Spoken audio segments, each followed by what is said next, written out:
সেই ক্যামেরা বন্দি যারা করছেন সেই সকল ক্যামেরা পার্সন বন্ধুদেরকেও ধন্যবাদ জানাবো এবং সরাসরি যারা লাইভ টেলিকাস্টের মাধ্যমে আজকের এই অনুষ্ঠানের বিনোদন সরাসরি সম্প্রচার করে ধরছে তাদেরকেও ধন্যবাদ জানাই।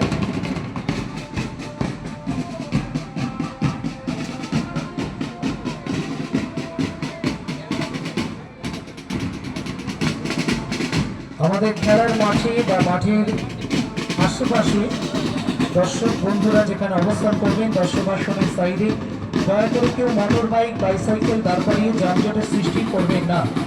বিশেষভাবে মনে রাখবেন দুপুর 2টোর পর থেকে মাঠের সাইডে কেউ মোটর বাইক বাইসাইকেল রাখবেন না। নির্দিষ্ট পার্কিং জোনে মোটর বাইক বাইসাইকেল পার্কিং করুন। মাঠের সাইডে বরাবর সেখানে শুধুমাত্র দর্শক বন্ধুরাই অবস্থান করবেন।